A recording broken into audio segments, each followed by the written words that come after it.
Hey, what is up guys, this is Corb, man. Progressive Chance Summit event is going to be starting tomorrow for the non-person awards CVC, which can only mean one thing. Here's a quick list of all of the champions that you should absolutely not be pulling shards for tomorrow. That is, unless of course you are very, very close to Shard Mercy on any of your shard types, man, especially your ancient shards and potentially your sacreds, meaning that if you're like 190 ancient shard pulls and you haven't hit a single legendary champion, then you can basically guarantee a pull in the next like 15 or 20 shards, and you might as well try your luck and just pull until you hit gold at least once, or maybe you're going to pull a whole bunch and, you know, really go digging. That said, there are a crapload more Web of Corruption events coming on up for future champions. You know, Fallen Silverheart was only the beginning, really, of these Web of Corruption event champions, and so you got to be ready with your resources, man, for all of these future upcoming events, right? Up to and including things like Deck of Fates, another fusion champion coming next month that's probably also going to be attached to the Web of Corruption event chain, and so just be very, very careful with your resources, even if you are close to Shard Mercy. That said, I'm going to be pretty irresponsible myself during this event, so what the hell do I know? While I suggest that I may be planning to do some irresponsible ancient shard pulls here, is Falmond Moonsword really worth it?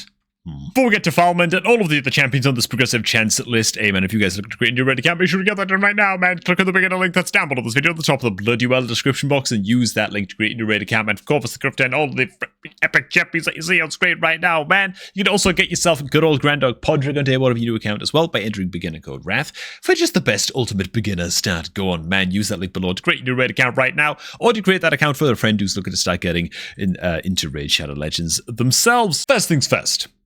There's a Titan event coming up, right, for the 5-star soul for Fallen Silverheart, right, the currently ongoing, I guess technically, fusion champion. If you haven't got him summoned already, then you run out of time and get your fragments together, get it done, right?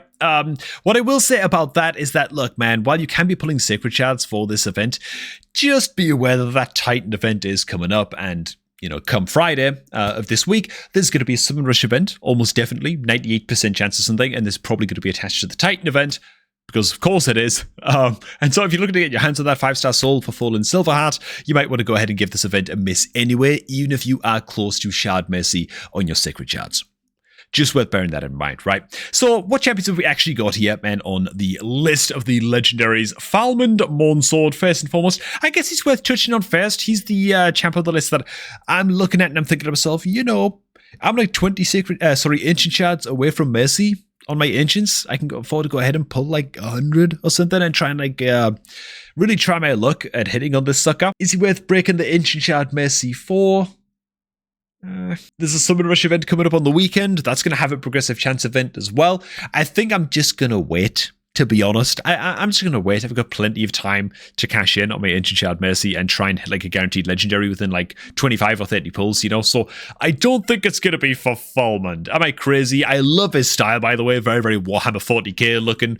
Yeah, like it a lot. A1 heals himself a little bit by damage inflicted. If there's any surplus healing, rather, place a shield buff in the champion for 2 turns, equal to the surplus heal. Okay, cool. Will attack using Burning Courage skill instead if the target is from the Corrupted Alliance. So any of the evil factions, Undead Hordes, Knights Revenant and stuff. Well, evil's just a matter of perspective, Cobb. Justice for the Undead Hordes. Shut up, Jimmy. Okay?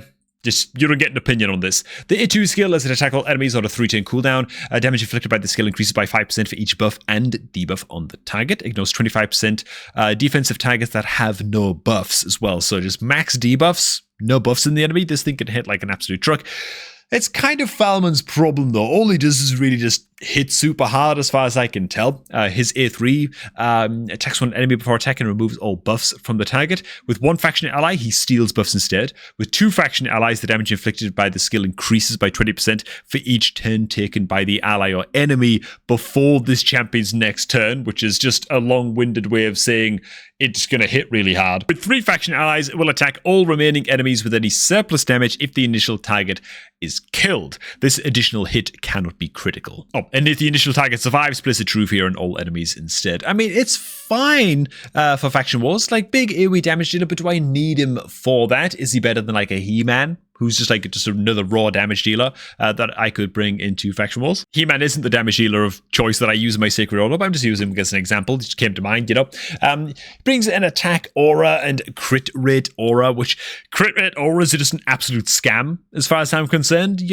I'm kind of talking myself out of getting the Foulment here, to be honest. I was kind of excited when I first saw his name because I remember getting my ass kicked by him one time inside of Arena, but it's more just because I didn't know how he functioned, and now that I've actually read his kit, it's like, on his passive, decrease the damage from hits taken by this champion by 10% for each turn taken by an ally or an enemy before this champion's next turn. Ooh, the passive's actually quite good. Fill an ally's turn meter by 2% whenever they place a buff or a debuff. That's actually quite solid, to be honest.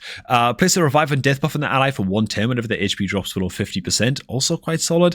All allies are immune to cooldown increasing effects on 3, which is really just like a PvP thing, but same time, are you going to really get to draft a full team of Sacred Order champions inside of Live Arena and stuff? Probably not. I don't know, man. If he was just a little bit more of like a specialist in other certain areas of the game that didn't include PvP, I might be a little bit more tempted. God, what did I just click on, man? Look at those recommended artifacts, man. Look at these default recommendations. Oh my god, crit rate and offense artifacts. Plarium, what's going on with these? Imagine any new players are foolish enough or just naive enough to go ahead and actually follow these recommended artifacts. Plarium, please. So apart from Foulment, the bait for this event has to be really, really good in order to tempt the crap out of people, right? Glacier Soul Guide is actually not too bad. I've crapped on her before in previous videos. She was buffed. She was tweaked a little bit. I still don't think that she's amazing. I don't think that she's worth breaking Shard Mercy for. Vaultkeeper works well is absolutely mental. It's insane, okay? The only thing about Vaultkeeper Wixwell, though, is that, of course, Wixwell, you can now get him if you've got 3 fusion tokens. So if future fusion comes up and you don't like the champion so much, you can go ahead and spend those 3 tokens to switch that champion to the Wixwell, and you can go ahead and get him fused. And so if you've got a few fusion tokens, is it worth pulling for the Wixwell in that case? Maybe. If you do still not have the one key kill on Nightmare and Ultra Nightmare Demon or Clan Boss on your account, and you want to go ahead and pull for this, and you're close to Shard Mercy and stuff, this is one of those champions inside of Raid that is honestly just absolutely busted. Like there are a few champions that I got on my main account: Vaultkeeper Wixwell, Archer Queen, and Solana. Like I'd put Wixwell in that category of just non-expendable, absolutely irreplaceable, ridiculous busted champions on my account. And like you guys know my account is pretty stacked, like my main account, Wixwell is one of those. He's insane. If you don't have him, you need him for clearing Clan Boss. You can build him as an extremely powerful Mischief tank inside of Hydra as well. It brings a double hitter AR1 each hit with a 100% chance of placing Provoke against bosses, by the way. So even if you get like 3% resist on the first hit, second hit's almost definitely going to land it. He's an incredible Provoker into Hydra. Brings the AoE decreased attack and extends the duration of buffs, as well as grows shields on his A2 skill. So AoE decreased attack is just very good into Hydra as well. And then of course also brings increased defense and shield buffs on his A3, and his shield growth ability on his A2 is what allows your Wixwell teams to live forever. You can get a 1 key with a Wixwell team using like a bunch of rare champions in the Wixwell and like a Haikatoon as the speed aura lead. That's like a very common super budget team where you can make that work and get a 1 key on Demon Lord of any difficulty. Buffs himself with counter attack. This is what makes him, in a high resistance build, usable as a Mischief tank into Hydra. So he can really do a lot, man. He's one of those champions that is just, definitely tempting. For the final time in this video, be careful with your resources, especially if you're looking to do the upcoming Titan event and you're looking to get involved in the other Web of Corruption champion events. Okay, just be very tight with your resources, man. But if you want to pull for the Wixwell, I ain't stopping you, okay? Very powerful champion.